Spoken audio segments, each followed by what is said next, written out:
சொந்தபடியே அவர்கள் செய்து தங்கள் வலை கிழிந்து போக தக்கதாக மிகுதியான மீன்களை இதுதான் கர்த்தர் பிளஸ் பண்றது. கர்த்தர் பிளஸ் பண்றது. யோவான் 21:11 சொல்லப்பட்டிருக்கிறது, சீமோன் பேதுரு படவில் ஏறி 153 பெரிய மீன்களால் நிறைந்த வலையை கரையில் இழுத்தான். அடுத்த வார்த்தை, இத்தனை மீன்கள் இருந்தும் வலை டேமேஜ் இல்லை. நிறைய பேருடைய பிரயாசம் இந்த டேமேஜை சரி பண்றதுலயே போயிருது. தொழில் செய்து லாபம் வருது பிரதர், ஆனா இன்னொரு காரியத்தில் அதை போட வேண்டியதாயிட்டு. 153 பெரிய மீன் இழுத்தாச்சு, வலையில மாட்டியாச்சு. இழுக்கும் போது வலை கிழிச்சிட்டுன்னு வைங்களேன், அத்தனை மீனும் எங்க தான் போகும்? சரி, வெளியே இழுத்து மீன் வந்தாச்சு, வலையை கிழிஞ்சாச்சு. மீனை வித்த காசுக்கு எதை தான் சரி பண்ணதுக்கு ஆகும்? வலையதான். உன் கைகளின் பிரயாசத்தை நீ சாப்பிடுவாய் என்பது நம்ம சும்மா படிச்சுட்டு போறதுக்கு அல்ல, நம்முடைய லைஃபை திரும்பி பார்க்கணும். ஆமே, மாசம் 10,000 ரூபாய் லாபம் வருது, 15,000 ரூபாய்க்கு மெடிசின் வாங்குறோம். ஆமே, see நம்ம லைஃப். அப்போ இதுல எல்லாம் ஆண்டவருடைய blessing தேவை. ஆமே, கடந்த வருஷம் சென்னையிலேருந்து ஒரு பிள்ளை வந்து ப்ரேயர் பண்ணிட்டு அப்படி சிரிச்சு பேசிட்டு அழுறா. அவளுக்கு மாசம் 1 லட்சத்துக்கு மேல சம்பளம். 1 லட்சத்துக்கு மேல சம்பளம். அவங்க அப்பா அம்மா வாங்கி வச்ச கடன்னால, அப்பா அம்மா வாங்கி வச்ச கடன்னா வேற எதுக்கும் இல்லை, இவ்வளவு படிக்க வைக்கிறதுக்கு. 1 லட்சம் ரூபாய் சம்பளம் 2 நாள் அல்லது 2 நாளோ 4 நாளோ தான் சொன்னான். அப்படி ஃபுல்லா போயிடும். அந்த மந்த் எண்ட் ஆகும்போது சாப்பாடுக்கு கஷ்டப்படுறேன் பாஸ்டர் அப்படின்னா. வாலிப பிள்ளை, ஒரு மேக்சிமம் ஒரு 23-24 வயசு இருக்கும். நல்ல சேலரி, சென்னையில் 1 lakh பிளஸ் சேலரி. அதுவும் வேலைக்கு ஜாயின் பண்ணி கொஞ்ச நாள் தான் ஆகுது. அப்போ இன்னும் அவளுக்கு பெரிய ஃபியூச்சர் இருக்கு. 1 லட்சத்துக்கு மேல சம்பளம் வாங்குற பிள்ளை அந்த உத்தரவாதத்தை எடுத்து அவளுக்கு பிரயாசத்துக்கு பலன் வருது, ஆனா சாப்பிட முடியல. அவ சொல்றா, அந்த மந்த் எண்ட் ஆகும்போது சாப்பாடுக்கு கஷ்டப்படுறேன் அப்படிங்கிறா. எல்லாரும் லஞ்ச் டைம் கேண்டீன் போவாங்க சாப்பிட்றதுக்கு, நான் ஆஃபீஸ்லேயே உட்காந்துருப்பேன். ஒரு நாளைக்கு ஒரு வேளை தான் சாப்பிட்றேன் பாஸ்டர். என் கையில் 1 லட்சத்துக்கு மேலே நான் காசு அப்படி 1ஆம் தேதின்னு அப்படி வாங்குவேன். பிரயாசத்தின் பலனை இன்னைக்கு அநேகருக்கு நல்லா உழைக்கிறாங்க. வேதம் சொல்லுகிறது, உனக்கு பாக்கியமும் நன்மையும் கர்த்தருக்கு பயப்படுகிற மனுஷன். அப்போ ஒரு காரியத்தை தெளிவாய், இந்த 3 நமக்கு மிக மிக தேவையானது. இந்த 3 வாய்க்கப்படுவதற்கு யார் மனசு வைக்கணும் தெரியுமா? கர்த்தர். இன்னைக்குள்ள பிரேயரே அதுதான். நமக்கு ஒத்தாசை வானத்தையும் பூமியும். இன்னைக்கு நீங்க உண்மையா அவரை நோக்கி பார்ப்பீங்கன்னா அவர் பரத்திலிருந்து ஒத்தாசை அனுப்புவார். ரெகோபோத் தொடங்கி விட்டது. இயேசுவின் நாமத்திலே எப்பதா என்று சொன்னவர் உங்களுக்கான வாசலை. கைகளை உயர்த்தி ஆண்டவரே, கையின் பிரயாசத்தை சாப்பிடும். அந்த பிரயாசத்தின் பலனை காணப்பட ஜெபம் பண்ணுங்க. அப்படியே ஜெபிக்க சொல்லும் போது அப்படியே ஜெபம் பண்ணிருங்க. ஆமென். வட்டிக்காரங்க கொண்டு போக கூடாது, கடன்காரங்க கொண்டு போக கூடாது. நஷ்டத்துக்கு மேல நஷ்டம் இல்ல. கையின் பிரயாசத்தை சாப்பிட ஆண்டவரே பிளஸ் பண்ணுங்கப்பா, பிளஸ் பண்ணுங்கப்பா, பிளஸ் பண்ணுங்கப்பா. உனக்கு பாக்கியமும் நன்மையும் உண்டா இருக்கும் என்று சொல்லப்பட்ட வார்த்தையின்படி ஆண்டவரே எங்களை பிளஸ் பண்ணுங்க ஆண்டவரே, நீங்க பிளஸ் பண்ணுங்க ஆண்டவரே. ஆமென். ஹல்லேலூயா. இயேசுவின் நாமத்தில் பிதாவே, ஆமென். பிரயாசத்தின் பலன். ஆமென். ஜீசஸ் உம்முடைய வாக்கின்படி ஆதியாகமம் 26வது அதிகாரம் நல்ல தெரிந்த அதிகாரம் தான், தெரிந்த சம்பவம். அதிலிருந்து ஒரு சில காரியங்களை சொல்லி அதுக்கப்புறம் நம்ம சேர்ந்து ஜெபிக்க போகிறோம். அதனுடைய 1வது வசனத்திலே சொல்லப்பட்டிருக்கிறது, வாசியுங்கள். ஆபிரகாம் நாட்களில் உண்டான பஞ்சத்தை இல்லாமல் பின்னும் ஒரு பஞ்சம் தேசத்தில் உண்டாயிற்று. அப்பொழுது ஈசாக்கு பெலிஸ்தருக்கு ராஜாவாகிய அபிமெலேக்கிடத்தில் கேராருக்கு போனான். கர்த்தர் அவனுக்கு தரிசனமாகி, எகிப்துக்கு போகாமல் நான் உனக்கு சொல்லும் தேசத்திலே குடியிரு.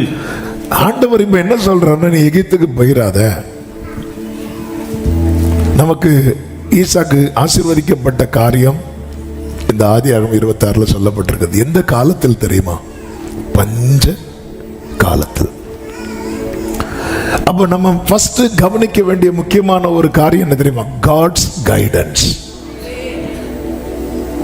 நாம ஒரு இடத்துல போய் உட்கார்ந்துட்டு அல்லது நாம ஒண்ணு தொடங்கிட்டு ஆண்டவரே என்னை ஆசீர்வதிங்க அப்படின்னு கேட்கறதுல அர்த்தமே கிடையாது. ஒரு தேவ பிள்ளைக்கு தேவை என்ன அப்படின்னா, முதலாவது காரியம் தேவ நடத்துதல். ஆமென். பஞ்சகாலம் நார்மலாவே எல்லாரும் டிராவல் பண்ணுவாங்க. கோவிட்னதும் நம்ம ஊர்ல இருந்த வட இந்தியர்கள் எல்லாம் பெட்டி கட்டிட்டு போனாங்கல்ல. ஆண்டவர் அவங்க பண்றாங்க. ஊரு என்ன பண்ணுது, என்னை சுத்தி இருக்கிறவங்க என்ன பண்றாங்க, அதே போல நானும் அப்படி பயணிக்க கூடாது. நமக்கு மேல ஒரு கர்த்தர் இருக்கிறார், நம்மை வழி நடத்த, நம்மை தாயின் கருவில் இருந்தது முதல் ஆதரித்தவர். 10 மாசம் வயிற்றுல இருந்தோம், நமக்கு என்னது தேவையோ அதை தந்து நம்மை பாதுகாத்தவர். ஆமென். உள்ள இருக்கும் போது அவர்தான் தேவன், வெளியே இருக்கும் போது அவர்தான் தேவன், திரும்ப உள்ள வச்சு அதுக்கப்புறம் அவர்தான் தேவன். ஆமென். ஹalleluya. காட்ஸ் கைடன்ஸ் நம்ம லைஃப்ல இது ரொம்ப முக்கியம். இதை நான் செய்யலாமா, போலாம் இல்ல, அவங்க போறாங்க இவங்க போறாங்க இல்ல, ஆண்டவர் சொல்ற நீ இங்கே இரு அப்படிங்கிறார். 6வது வசனத்தில் சொல்லப்பட்டிருக்கிறது, ஈசாக்கு கேராரிலே குடியிரு. ஆண்டவர் சொல்லபடி உட்கார்ந்து இருக்கிறான். 2வது 12வது வசனத்தில் சொல்லப்பட்டிருக்கிறது, ஈசாக்கு அந்த தேசத்தில் விதை விதைத்தான். கர்த்தர் மேல நம்பிக்கை. ஈசாக்கு தன் திறமை எங்க நம்பல, கர்த்தரை நம்பி விதைக்கிறான். ஈசாக்கு திறமை உண்டு. ஆபிரகாமுடைய பிள்ளை இல்ல, திறமை இல்லாம இருக்குமா? நல்ல திறமை. அதாவது உங்களை கர்த்தர் உங்களுக்கு என்ன ப்ரொஃபஷனை வைத்திருக்கிறாரோ அந்த கிருபையை கர்த்தர் நிச்சயம் தருவார். பெசலேலுக்கு கர்த்தர் எந்த ஆவியை கொடுத்தார் தெரியுமா? ஞானத்தின் ஆவியை கொடுத்தார். அந்த கிஃப்டை தருவார். ஆனா நான் அந்த என் திறமையை நம்பி செய்யக்கூடாது. ஈசாக்க பாருங்க, பஞ்ச காலத்துல யாராவது விதை விதைப்பாங்களா? ஆமென். தண்ணி இல்லாத இடத்துல யாராவது விதை விதைப்பாங்களா? கொஞ்சமா அது லாஜிக் வேண்டாமா? அப்போ கம்ப்ளீட்டா ஈசாக்கு தன்னை நம்பல. ஏன்னா கர்த்தர் வழி நடத்துகிறார். என்ன சொல்றார்? நீங்க குடியிரு, நான் உன்னை பிளஸ் பண்ணுவேன்னு சொல்றார். அந்த வார்த்தையை நம்புறான். வேதம் சொல்லுகிறது, கர்த்தரை நம்பி நன்மை செய். கர்த்தரை நம்பு. ஆமே. ஆண்டவர் திறமையை தந்திருக்கலாம், அந்த திறமையை நம்பாத. அந்த திறமையை தந்த கர்த்தரை நம்பு. அதுதான் உபாகமம் 8வது அதிகாரம். அதனுடைய உபாகமம் 8வது அதிகாரத்தின்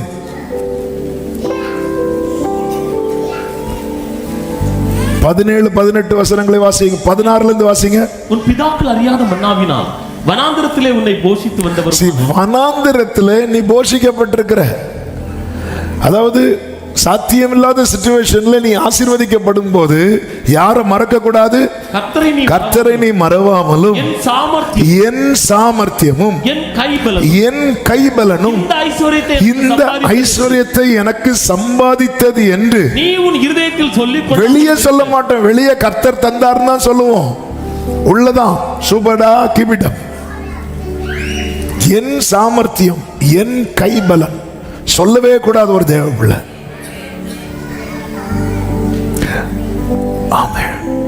பரலோகம் எனக்கு என்னுடைய காரியத்தில் சப்போர்ட்டிவா நிக்கணும்னா நான் அவரை சொல்லணும்.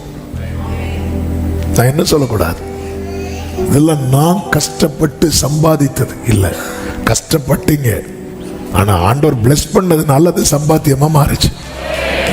நம்மளை விட எவ்வளோ கஷ்டப்படுறவங்களுக்கு இன்னும் அது சம்பாத்தியமா மாறல தெரியுமா? சிலர்லாம் உழைக்கிறதெல்லாம் பார்த்தா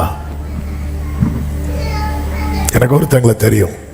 காலையில் 4 மணிலேருந்து 7 மணி வரை ஒரு வேலை, 9 மணிலேருந்து 5 மணி வரை இன்னொரு வேலை, சாயங்காலம் 7 மணிலேருந்து 10 மணி வரை. ஒரு நாளைக்கு 3 இடத்துல வேலை பார்க்குறான். குடும்ப சிச்சுவேஷன் அப்படிப்பட்ட சிச்சுவேஷன். எவ்வளோ நேரம் அந்த மனுஷனுக்கு தூங்க முடியும்? திறமை இருக்கு, எல்லாம் இருக்கு, உழைக்கிறோம். எல்லாருக்கும் அது அனுக்கிரகமா மாறுதான்னு கேட்டா இல்லை. பிரசங்கில தானே ஒரு வார்த்தை இருக்கிறது. பிரசங்கின் புஸ்தகம் அந்த வசனத்தை எடுத்த வாசிங்க. பிரசங்கின் புஸ்தகம் 5வது அதிகாரம் 19வது வசனத்தை வாசிங்க. தேவன் ஐஸ்வரியத்தையும் சம்பத்தையும் எவனுக்கு கொடுத்திருக்கிறார்? இந்த வார்த்தை கவனிச்சீங்களா? எவனுக்கு கொடுத்திருக்கிறார். அவர் கொடுத்தாதான் உண்டு. எனக்கு திறமை இருக்கு, எனக்கு டேலண்ட் இருக்கு, அதனால இது வந்துடும் இல்ல. அவர் கொடுக்கணும். அதனாலதான் என்னைக்குமே புரிஞ்சுக்கோங்க, கண்களை எப்பொழுது ஏறெடுத்து பார்க்கணும். அதனாலதான் ஒரு தேவ பிள்ளைக்கு யாருடைய வழி நடத்துதல் தேவை அப்படின்னா கர்த்தருடைய. எவனுக்கு கொடுத்திருக்கிறாரோ அவன் அதிலே புசிக்கவும் தன் பங்கை பெறவும் தன் பிரயாசத்திலே என்ன வார்த்தைங்க? புசிக்கிறது, பங்கு பெறுகிறது, பிரயாசத்துல மகிழ்ச்சியா இருக்கிறதுக்கு அவனுக்கு அதிகாரம் அளிப்பது அது தேவனுடைய blessing. ஆங்கிலத்தில் இருக்கு, அது ஆண்டவருடைய gift. நம்ம இதை வச்சுக்கோ, நீ சாப்பிட்ட இந்த பங்கு நீ வச்சுக்கோ, இது ஆண்டவர் கொடுக்கிற gift. அதனாலதான் இது ஏன் வேளாண் இதை சம்பாதித்தது சொல்லவே கூடாது. ஈசாக்கு விதை விதைக்கிறான், கர்த்தர் அவனை, அந்த வார்த்தை வாசிங்க, ஆதியாகமம் 26:12. ஈசாக்கு அந்த தேசத்திலே விதை விதைத்தான், கர்த்தர் அவனை ஆசீர்வதித்ததினால். ஈசாக்கு விதை விதைத்ததினால் பைபிள் அல்ல, கர்த்தர் ஆசீர்வதித்ததினால் அந்த வருஷத்தில். எல்லாரும் இந்த வார்த்தையை சொல்லுங்க, விசுவாசத்தோடு சொல்லுங்க, விசுவாசத்தோடு சொல்லுங்க, விசுவாசத்தோடு சொல்லுங்க. 100 மடங்கு பலன். நல்ல கைகளை தட்டி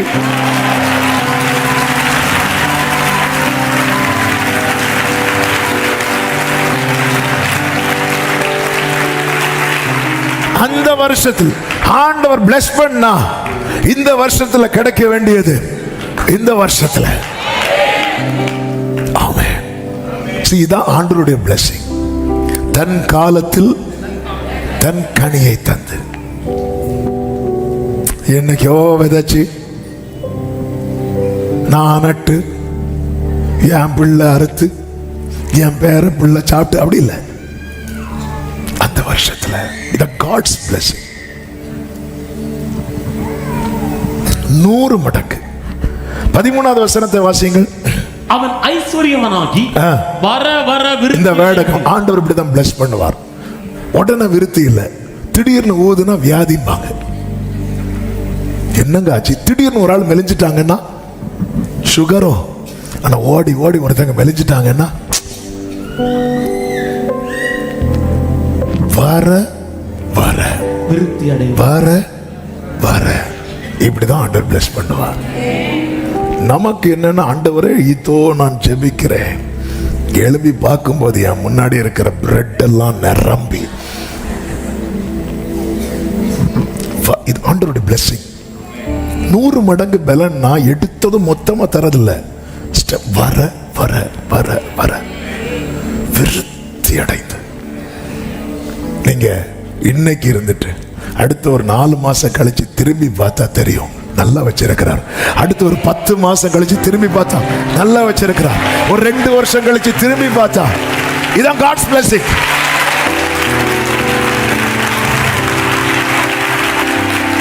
ஆமென். நமக்கு எடுத்ததுமே ஆமென்.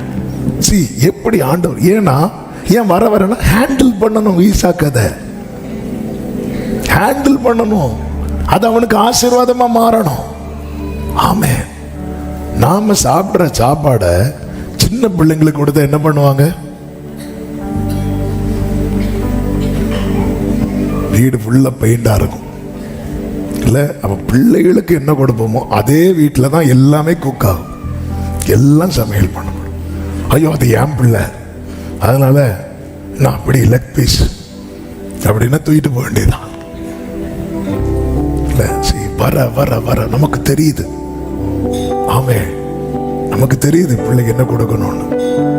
ஆமே, குழந்தை பிறந்ததும் அந்த பிள்ளைய வச்சு வரவங்களுக்கெல்லாம் லட்டு, அந்த பிள்ளைக்கு அட்லீஸ்ட் காட்டவாது செய்வோமா? இல்ல இல்ல, வர வர சரி. அப்போ அதனால தான் ஒரு தேவைப்பா, நம்ம எத்தனையோ பேரை நம்பி எவ்வளவு பேர் இங்கே கூட சில சகோதரர்கள் தனியாக வந்து பேசியிருக்கிறாங்க. சிலர் வந்து அது அவ்வளோ நம்பிக்கையை கொடுத்துட்டு, சிலர் பாருங்க ஆண்டவர் பேரை சொல்லி கூட நம்பிக்கையை கொடுப்பாங்க. ஆமே, அப்படியே கண்ணை மூடி அவங்களெல்லாம் பார்த்தீங்கன்னா கண்ணை திறந்தே பேசுவாங்க. கண்ணை மூடி ஆண்டவர் சொன்னார் உங்ககிட்ட தான் இந்த காசை வாங்கணும்னு. கண்ணை திறக்கவே மாட்டாங்க. இவங்களும் அப்படியே கண்ணை மூடி கொடுத்துருவாங்க. அவர் தான் கண்ணை மூடி அவ்வளோதான். அதுக்கப்புறம் கண்ணை திறந்து பார்த்தா ஆளை காணல. இல்ல, ஆண்டவர் பிளஸ் பண்ணும். பஞ்ச காலம் ஈசாக்கே எப்படி இந்த பிளஸிங் பஞ்ச காலம் அவர் சொன்னார்னு நான் செஞ்சேன். நம்முடைய சரித்திரம் இப்படிதான் எழுதப்படணும். அவன் வர வர விருத்தி அடை மகா பெரியவனானான். அவன் பெரியவனானதுக்கு அப்புறம் சேலஞ்சஸ், சவால்கள், பிரச்சனைகள் வர ஆரம்பிக்குது. வரும். நீங்க வளர்றீங்கனால அடையும். அதாவது ஈசாக்கு பஞ்ச காலத்துல விதை விதைக்கும் போது யாரும் வந்து தடுக்கல. ஏன் தடுக்கலன்னா முளைக்கவா போகுது. இவன் விதைச்சதும் முளைச்சிட்டு வந்துட்டாங்க. நம்ம இருந்தோம், பிசினஸ் நடக்கல, இவனை கொண்டு உட்கார வச்சதும். எனக்கு தெரிஞ்ச ஒரு சகோதரர் இப்படிதான் வெளிநாட்டுல வந்து நிறைய பிசினஸ் பண்ணி பார்த்தார், நடக்கல. அப்போ ஒருத்தர் ஆல்ரெடி ஒரு ஹோட்டல் நடத்தி பொழிஞ்சிட்டார். பொழிஞ்சதுக்கு அப்புறம் அப்போ இவர் தெரிஞ்சவன சொன்னார், நீங்க அந்த ஹோட்டல் நடத்தலையா, அதுலலாம் வருமானமே இல்லை சார். இல்லப்பா, அப்ப நான் நடத்திட்டுமா அப்படின்னு கேட்டார். சரி நீங்க நடத்துங்க. இவர் நடத்தி 1 மாசத்துல சரியான பிக்கப். ஒவ்வொரு நாளைக்கு அவ்வளவு வருமானம் வந்தது. அடுத்த மாசம் வந்து நிக்கிறார். எனக்கு என்னன்னு தெரியல, எங்க வீட்டில் சொல்றாங்க திரும்ப அந்த ஹோட்டலை நடத்தணும்னு. அவ்வளவு நான் வாங்கிட்டாரு. நிறைய பேர் வந்து வழி விடுறதே எதுக்கு தெரியுமா? இதெல்லாம் நடக்கவா போகுது. ஆண்டவருடைய அனுக்கிரகம் இருக்கிறவங்க போய் எங்க என்ன தொட்டாலும் நடக்கும். இதுதான் ஆண்டவருடைய அனுக்கிரகம். அவன் பஞ்சகாலத்துல விதைச்சாலும் கிடைக்கும். அவன் எங்க கொண்டு திறவ தோண்டினாலும் தண்ணீர் வரும்.